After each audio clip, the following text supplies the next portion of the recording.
Jumpa lagi dengan saya Mirwidia di Mirwidia Channel Salam Sound Profesional Indonesia. Saya kali ini pakai mikrofon dan suara saya keluar dari speaker, juga keluar dari subwoofer.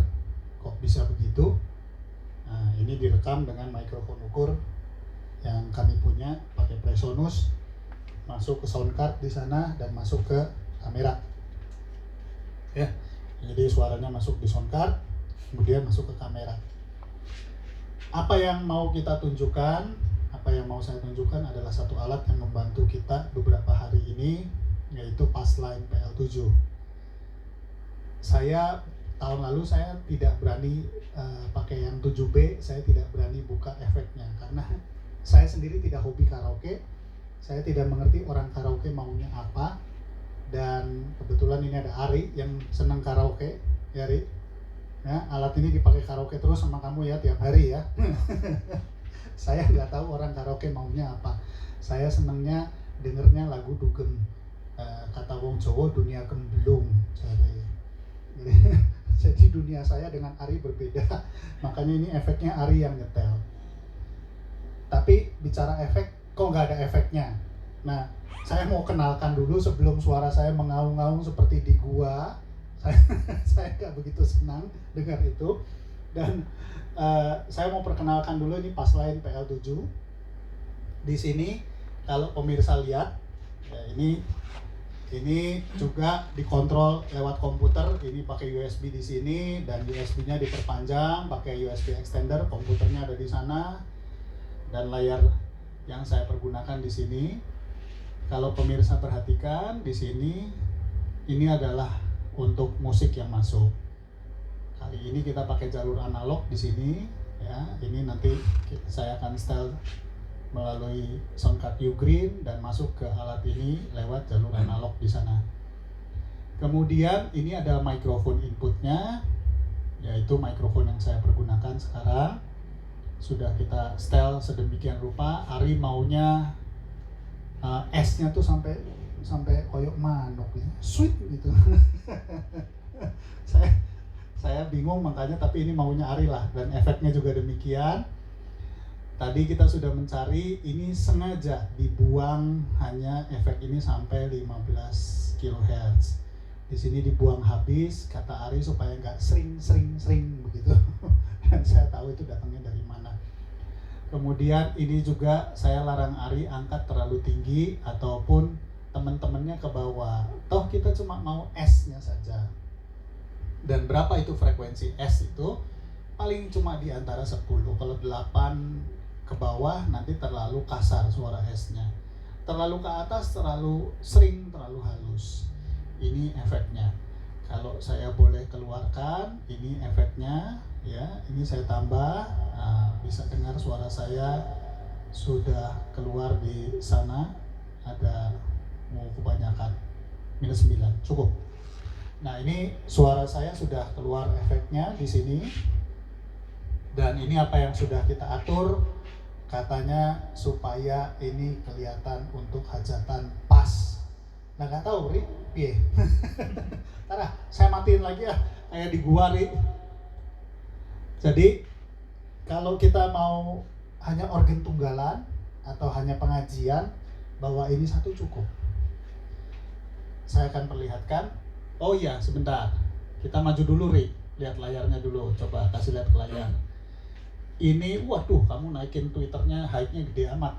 Lalu saya kemarin saya flat ya. Ini kan main speaker. Ya. Jadi speaker kecil 8 in ini sama Ari ini diangkat nih. Saya sih kemarin flat saja nih, cuman seleranya dia begitulah. Ini center nggak dipakai, ini subwoofer. Sama Ari dinaikin sedikit di sini. Sudah saya crossover di sini 25 Hz dengan Butterworth -24. Ini bisa kita pindah-pindah berapapun kita mau, sampai 48 -48 dB per oktav pun bisa. Sini sudah dibatasi hanya 80 Hz, maklum subwoofer 12. Kemudian ini juga kita nggak pakai, ada surround dan lain sebagainya. Ini kompresor sementara juga kita nggak pakai, tapi pemirsa bisa lihat ini seperti mixer digital, di dalamnya komplit sekali. Dan ini di paling atas ini ada volume musik, ada volume mikrofon, dan ada volume efek. Ini adalah penyetelannya untuk mikrofon dan channelnya yang mana, mau mulainya begitu alat ini menyala dia akan mulai volumenya di berapa supaya tidak langsung feedback, dan dia akan memanggil memori awal nanti, bukan di sini. Ini juga ada setelan musik dan lain sebagainya. Kemudian dynamic bass, wah bassnya kamu angkat ini. Apalagi yang ada di sini, ini untuk senternya dan efeknya juga volume dan lain sebagainya ada di sini. Kemudian di sini ada preset. Jadi saya bisa simpan setelan saya di sini, saya bisa simpan setelan saya di sana. Kemudian setiap kali dia menyala, dia akan mulai dari, kalau yang sekarang ini demo 7 ya, nomor 2 ya. Kita langsung ambil yang ini, kalau dia dinyalakan. Nah, di stylenya dari mana? Di stylenya dari sini. Bukan ini ya, setup ya. Oh ini namanya. Ini juga helpnya mana sih setupnya? Kedua. Ini. Dari sini gitu. Oh iya, ada satu lagi yang saya belum buka lagi di sini, input.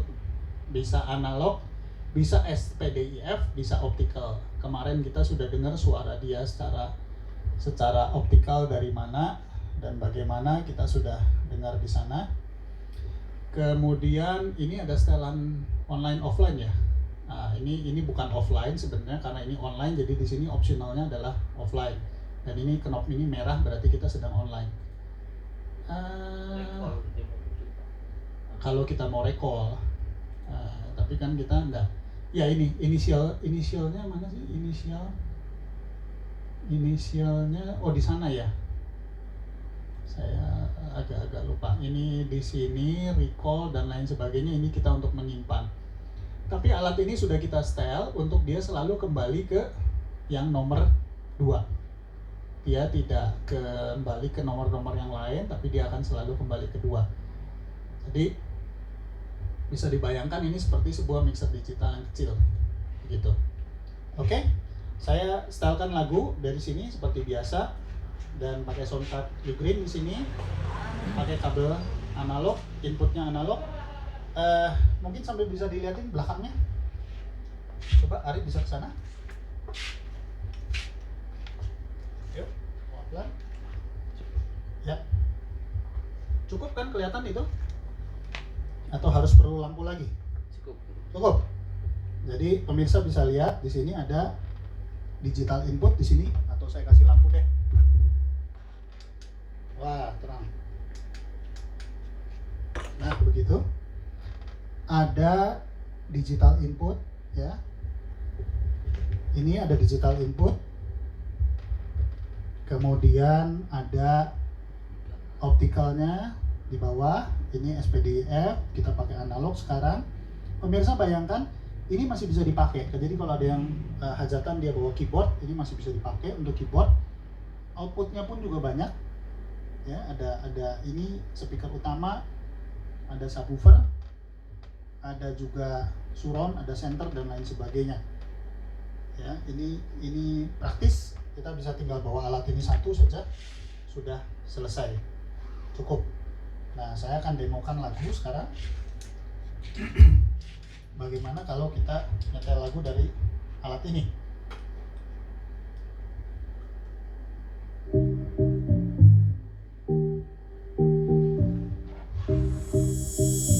Saya akan perlihatkan di sini, saya mainkan volumenya masih bisa. Ini volume analog. Nah, suara dia mengecil. Saya perbesar lagi. Ya, ini volumenya sekali lagi. Input analog, suaranya dia jadi kecil. Saya perbesar lagi. Di sini pun ada volumenya. Nah, kalau saya kecilkan, dia jadi kecil. Ini sangat praktis sekali. Kita bawa satu alat ini, apapun bisa kita kerjakan.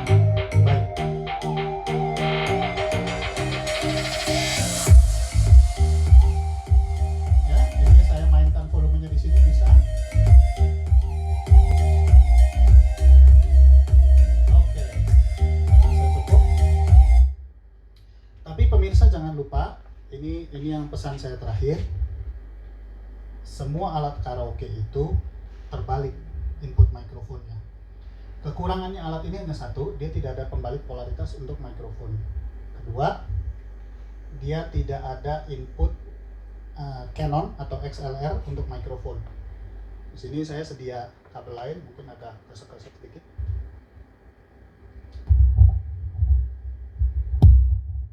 Nah, ini mikrofon yang lain, ya. Cuma bodinya kosong. Jadi begini suaranya. Yang ini JTS kawinan ini. Nanti saya kasih lihat sebentar. Ya, nanti kita bikin video lain lah soal inilah. Jangan lupa bahwa mikrofon ini sudah dibalik polaritinya. Saya sama Ari sudah balik polaritinya. Cara tahunya gimana? Kalau saya pakai ini, kemudian ini saya dekatkan, harusnya suara saya berkurang. Nah, ini kalau saya bicara di tengah-tengahnya, suara saya berkurang. Karena yang satu polaritinya terbalik, yang satu tidak. Jadi, ini adalah ciri-ciri mikrofon yang polaritinya terbalik. Nanti kita bikin video lagi supaya lebih jelas bagian lain. Baik, saya rasa demikian. Supaya tidak terlalu panjang videonya. Jadi, kita akan buat video yang lain tentang mikrofon ini sebentar. Terima kasih, sampai jumpa kembali. Salam sound profesional Indonesia.